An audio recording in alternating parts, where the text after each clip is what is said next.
Okay, I think I got my head cleared here. I think what I'll do is I'm going to operate the set and look for the 2.5 volts that are supposed to be on that grid. And it has a relationship with this resistor that some questions have been raised. That's something I can do to eliminate that as a cause, if that's really what's going to happen.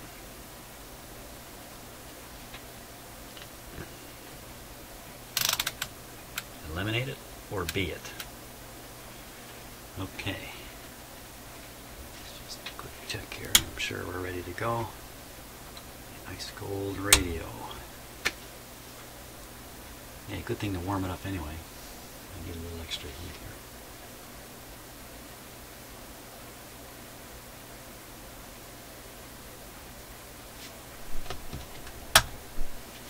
Also turn on my signal generator just to turn on another, just to warm something else up in the shop here. Actually, it's not that cold in here. Okay, Mr. Radio.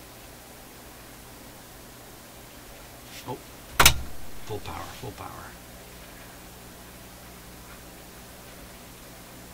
Well, let's take a look right now.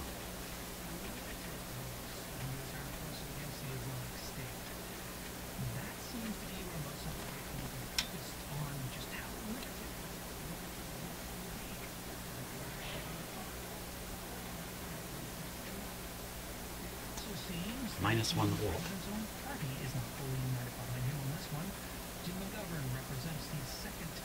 It's still warming up a bit. Okay, we got the volume level set to 5. This should be quite loud. Okay, so I'm going to touch that primary terminal.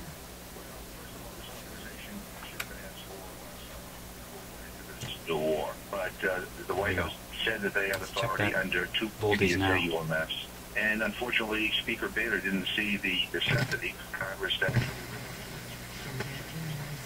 Minus 1 volt. But nonetheless, we're having this debate now. You know, it's late in the game, but I think it's an important debate to have.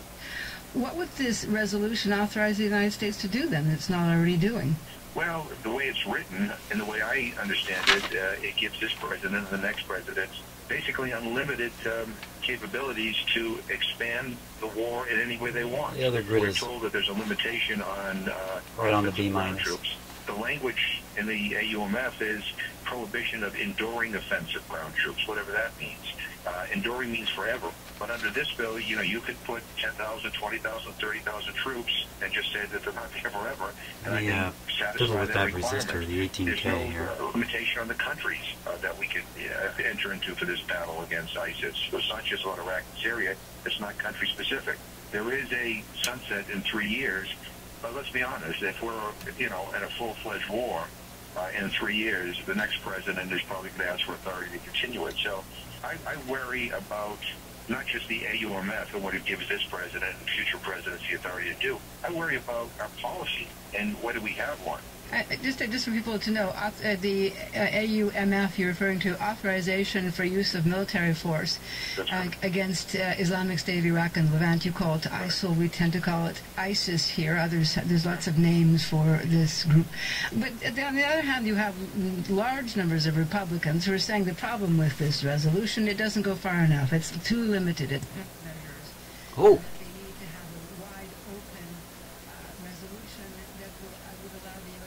There's a first. Okay, I got rid of it with a mechanical action. Let's see if it comes back. And I have a problem with it. But look, you get politicians who are really good at talking about committing more American men and women into. Oh my gosh. Quick, get the soldering iron out. Oh my gosh, how did I miss that? So what I'm doing is I'm pushing the other, here.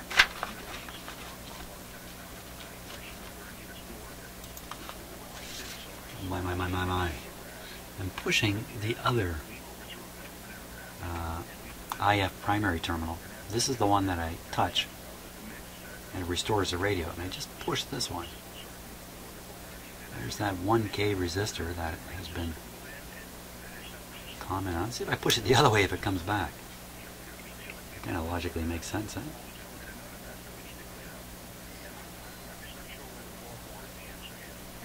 Strange stuff.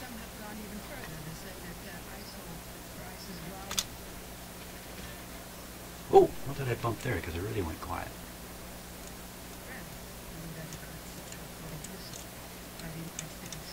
Not exactly coming back, is it? Grid voltage. While faded. Same. Grid voltage isn't changing. You know, if you had a problem like this and the radio was faded, period, but not that much, but just faded 30% or something like that, you'd never know. You just turn the volume up. Okay, I'm going to shut the power off while I resolder. I was going to do this earlier. I never did it. Resolder this guy here. Oh man, if this is what it turns out to be.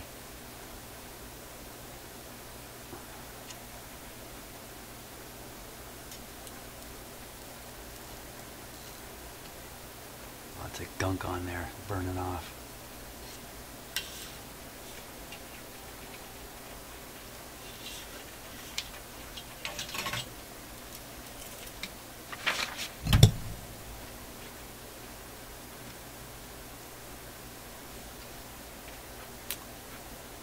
Okay, I heated that up pretty good. Let's switch her back on.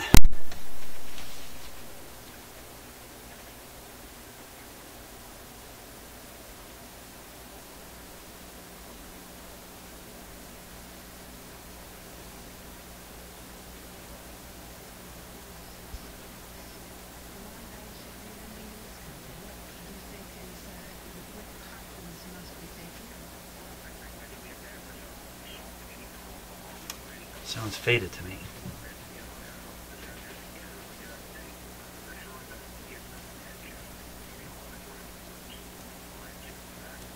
I can't bring it back. Let's try the AM/FM switching. Up to this point, first it's 500, then it's another 1,000, then another 500, another 1,000. The true escalation comes in increments, you know. So I worry about getting sucked into this war little by little by little by little until we see ourselves with a major deployment over there. You know, and no clear way to get out of this. I think the question that the people of Canada should ask, the question that the people of the United States should ask their policymakers when they're going to be asked to vote on these things. And that is, how does this end? Tell me how this all comes to a close. Tell us how this ends. And I haven't gotten a satisfactory answer to that question, you know, and until I do, I'm certainly going to be reluctant and resistant to voting, you know, on an AUMF to give this president or any president why war-making authority. All right, we'll leave it there. Mr. McGovern, thank you. All right, thank you. U.S. Congressman Jim McGovern represents the 2nd Congressional District of Massachusetts. We reached him today, though, in Washington, D.C.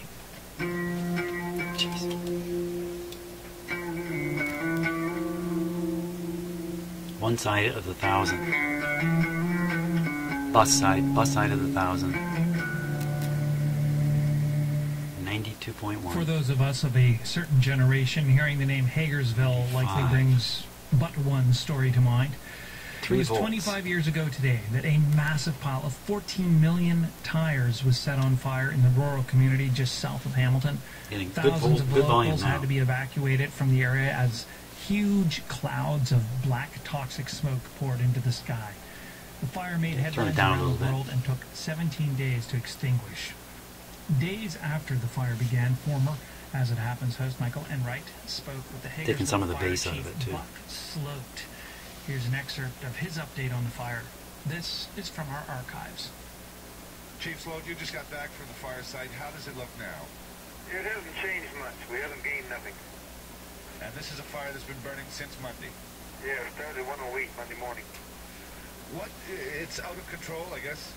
Well, yes, it's not going anyplace, but we certainly haven't got a hold of it either. Can you give me just an idea of what it looks like? How large a space, an area are we talking about? Okay, it's 10 acres. And I don't know whether you're familiar with acreage out in the rural community, but it's about 7 square city blocks. And it's just full of tires. 12 million of them. Any idea yet how it started? No? Arson. It was arson, eh? Question. That's the grid. And it's getting at the Supposed to be minus 2.5. How do you mean? Well, we can't get to it. Like I say, if you look at the city block square. It was 0.9, now it's 0.8. Water in the middle of that thing. Get the outside, no problem, but we can't get the middle of it. What about the water drops, the water bombers? Well, we used them yesterday. We tried them yesterday, and I think they'll be effective. They're not going to put it up. They're going to help us. But they can't fly when the temperature's freezing. So we couldn't use them today because of the cool. Chief, how long is this going to last, this fire? I got no idea, sir. Any guesses? Got no idea, sir. You could go for 2 days or 2 weeks, or Oh, hell, 2 days is it? We're not even 2 days to talk about it. We've tried a lot of things. We're trying a lot of things. Hey. It touched the secondary and it faded. That was Buck Sloat speaking with That's former back. As It Happens host Michael Enright back in February of 1990. Okay. Mr. Sloat was the fire chief in Hagersville, Ontario, where a massive tire fire began 25 years ago today.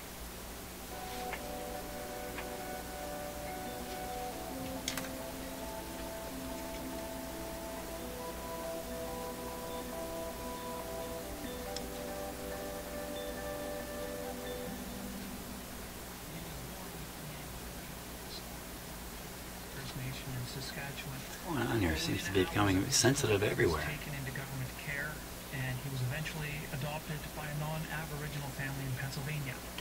From that, Okay, power off. I'm going to resolder all kinds of connections here.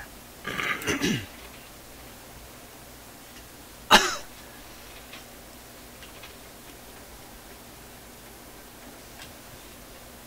my soldering iron in a moment. Yeah, it seems to have become more sensitive because I'm sure I poked all these things and got nothing. So this is the secondary side here.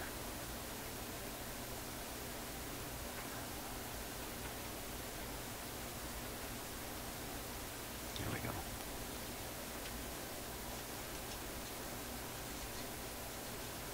And these solder jobs look really good. I'm letting a lot of heat go in so it'll travel up the terminal right up into the IF a little bit.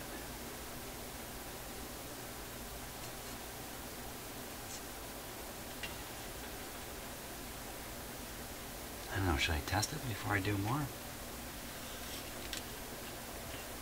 Why bother?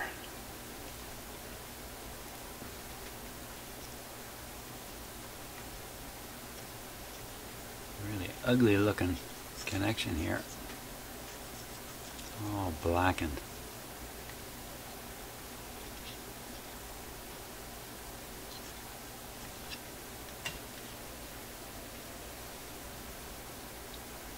This one's very busy and I can see that wire. There's wires over here. Let's just take a look at those.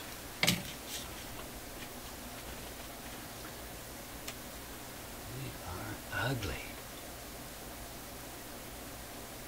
Some kind of gook either growing on them.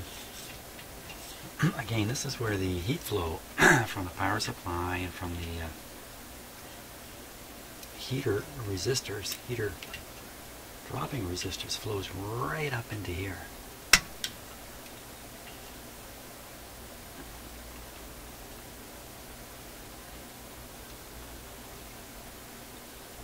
Look at the smoke coming out of there. Whew.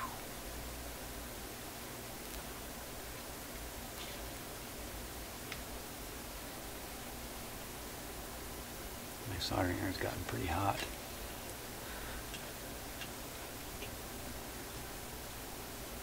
Don't think I did this one. That gunk on the outside of the wires, that could be conductive. That could be semiconductive.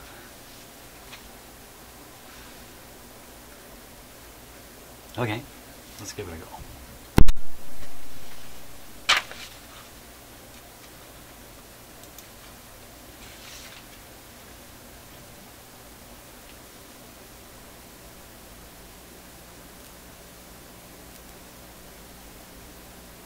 That's hot. High B plus until the current starts flowing through the tubes.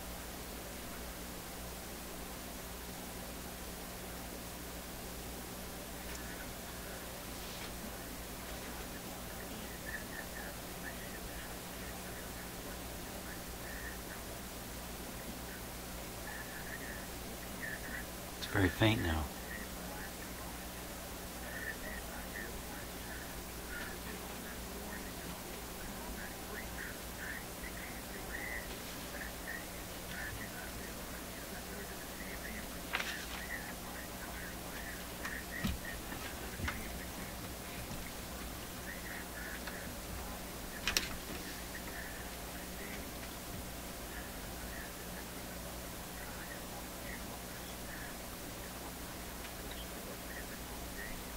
Okay, see if we can tap it up.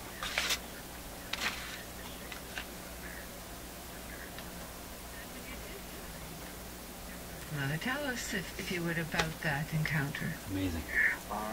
Well, it was a great day. And, you know, 32 years. For 32 years, it's come full circle to find her again.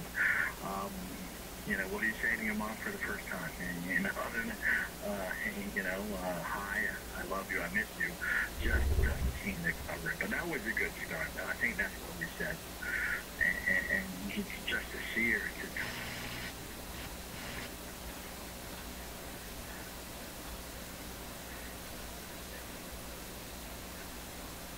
How'd that happen?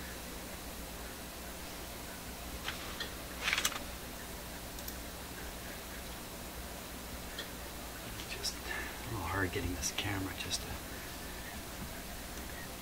give you the full view. Oh, I could just rotate the receiver, doggone it.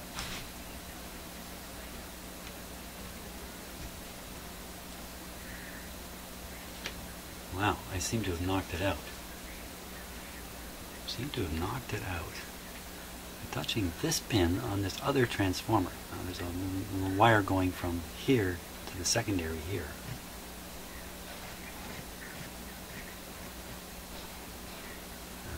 Touch the primary here. you know, they couldn't explain to her where I was or where I'd gone. This is what I touched here. Day looking for me. And, you know, eventually they forced her to sign some papers saying that I was gone. And you now know that you are one of thousands of children taken from First Nations homes who are now, this group is now looking for some explanation and apology. Oh, did you hear that? I pushed that terminal a little bit hard. I heard the radio hiss. And then when I released it, it came back low volume like it is now.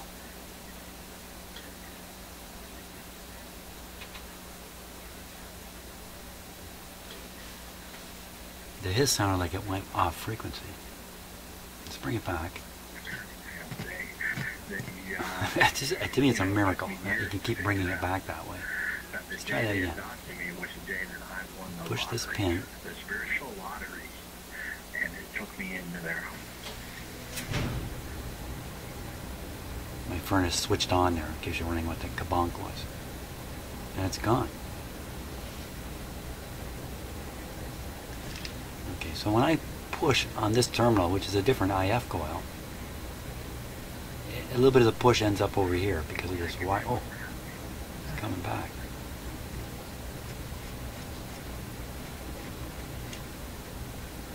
Against the federal government, we reached him in Miami, Florida. This is like the weirdest thing ever.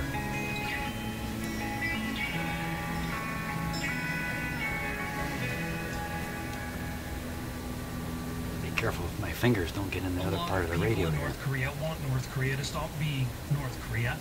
Unfortunately, though, there is a small contingent in North Korea that wants North Korea to be the North Korea-est of all possible North Koreas. The totalitarian state may have serious electricity shortages, its per capita GDP may be less than $1,800 a year, and its citizens may... Huh.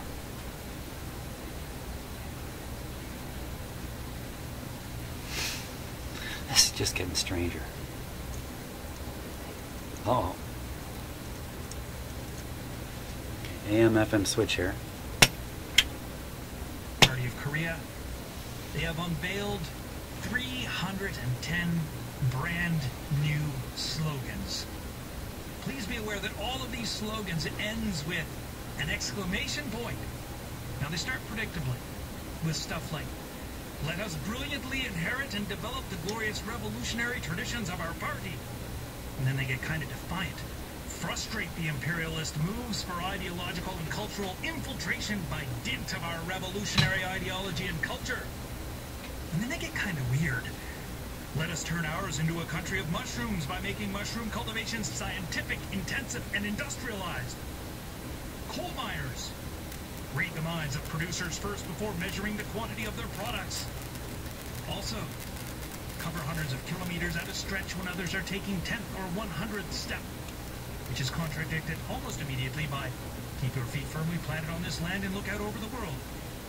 And then somewhere in the middle is the slogan, "We serve the people," which is manifestly true. They just don't mention what they're serving.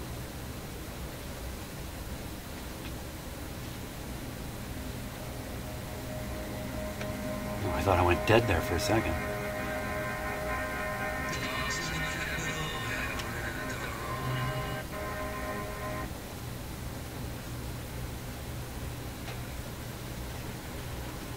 Okay. What's happening?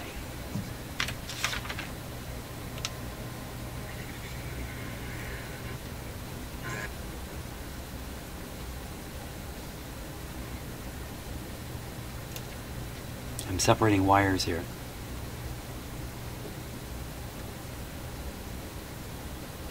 Let's bring it back with the AM switch. I said let's bring it back with the AM switch. Let's ask ourselves this question. Where's the AM radio? I'm on AM now. It's gone dead. Let's ask ourselves another question. Are we doing the good things here? Okay, Mr. AM radio's gone bye-bye. Uh-oh. Okay, so I'm switched to... Oh, no, not AM. I wasn't switching to AM. I was switching over to phono. Okay. Got my head back together. Let's go AM. There we are. There we are. Back to FM. Hey, how come it's off tune? Because I tuned it. I didn't tune it that much.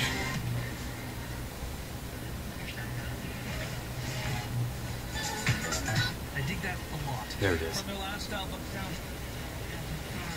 Serve the People. You are listening to As It Happens on CBC Radio 1, Sirius XM, and Public Radio International.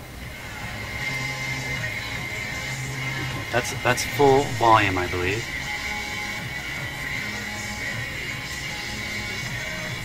Boy, now I've expanded the range of implicated parts.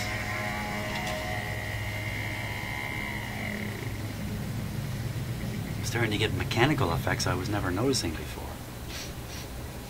She quite literally changed the face of sports writing in Canada. Alison Gordon was one of the first prominent female sports writers in the country. Ms. Gordon died early this morning in a Toronto hospital. She was 72. In 1979, the Toronto Star assigned her to cover the Blue Jays in Major League Baseball. Female sports writers were so rare at the time that her membership card with the Baseball Writers Association of America... Well, you know what, maybe enough time's gone by now, the fade problem won't reoccur. Because there was no option for choosing the female sex on the cards. Now, that wasn't the only issue with her gender. While she was covering a ball game in Dallas in 1979, she was banned from entering the Texas Rangers clubhouse. She explained what happened to former As It Happens host Barbara Frum. The immediate incident last night I fixed it. was that after the game was over and the Rangers won, and the big story was obviously the Ranger pitcher who's been struggling for... Yeah, it's fixed. There we go. That's good. Thanks for watching, and we'll see you on the next radio. To go and get the word from him. So I went down to the Ranger clubhouse with about 30 other reporters from the area, and some other Toronto reporters.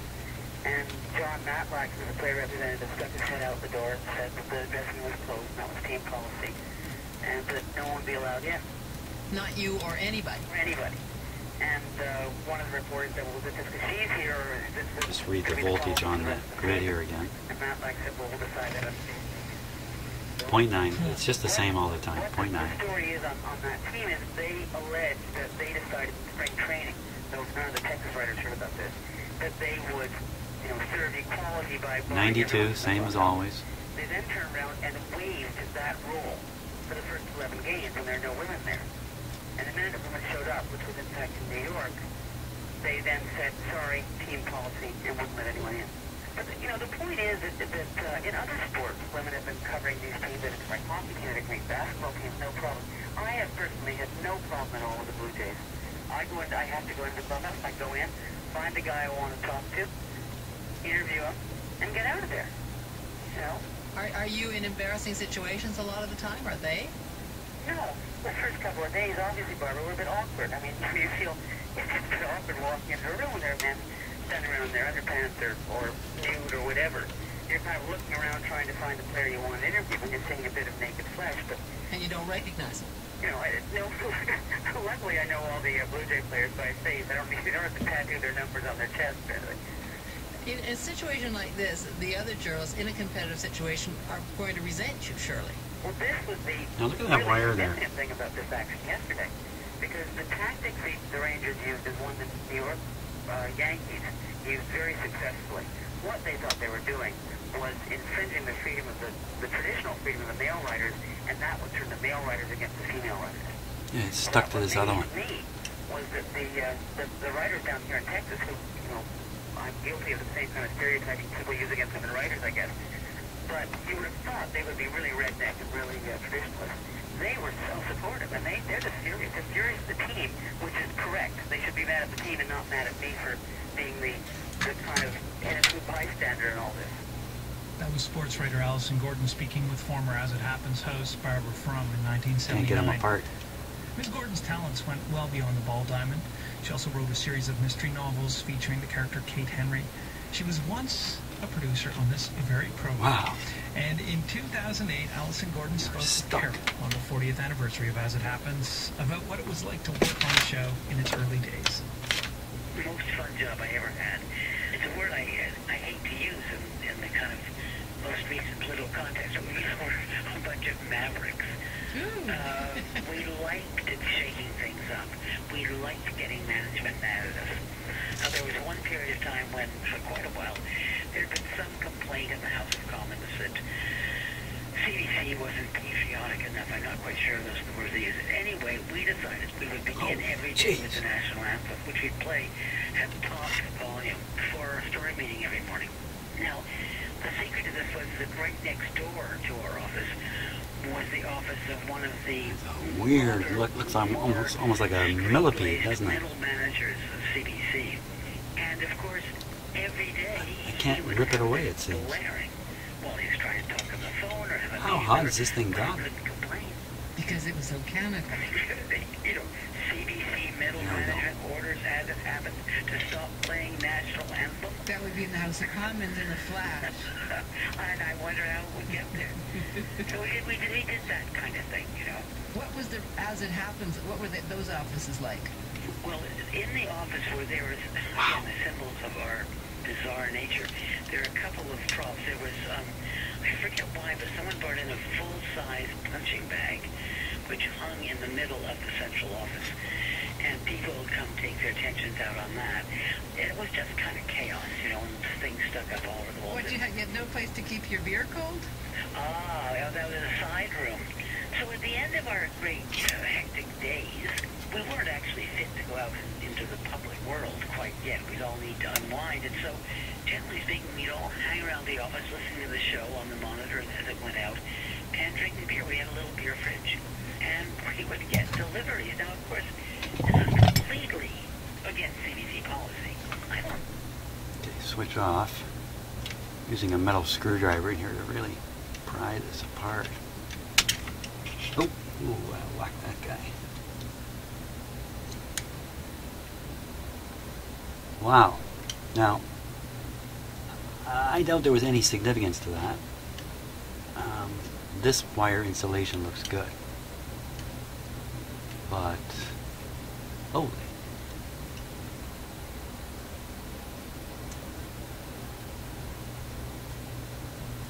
Holy smokes. No idea what that black wire is offhand. Back on. Let's put it back on here.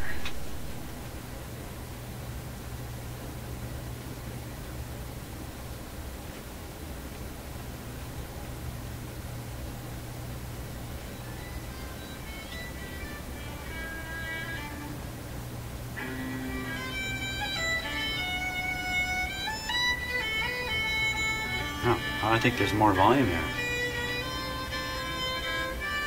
No way. Earlier this month, Pope Francis made the announcement Oscar Romero, the late Probably my Archbishop of San imagination. Salvador, would be officially declared a martyr of the faith. And that means that Archbishop Romero is I can't now get the on fade to fast happen track again. to beatification and sainthood. I mean, that is the objective, But right? it has been a long and difficult road. Archbishop Romero was assassinated 35 years ago while giving Mass in El Salvador's capital. At the time, the country was being engulfed by brutal violence. In the end, the civil war lasted more than a decade and claimed 75,000 lives. Patricia Morales Tijerino says that she will never forget the day Oscar Romero was killed. She still vividly remembers meeting him just days before his assassination. Today, she is a poet and human rights activist. We reached And Patricia what other wires Morales have deteriorated Tijerino badly? in San Salvador. Maybe in contact with something. What will it mean to you and others to see Oscar Romero declared a saint? Oh, that means a lot. It means that we are visible, that we are no longer underground, I feel. It's been too long, with that feeling of being invisible. That's the Well, word I think I'm going to have to let it operate.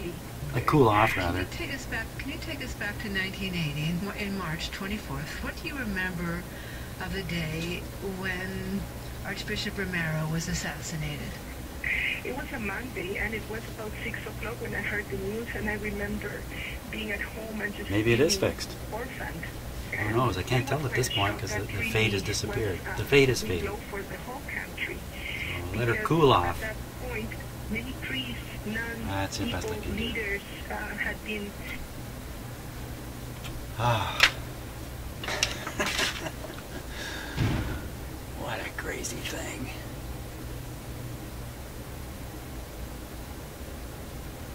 You know, the fact is, most problems with these things are actually traceable back to mechanical effects. Maybe I shouldn't say most problems.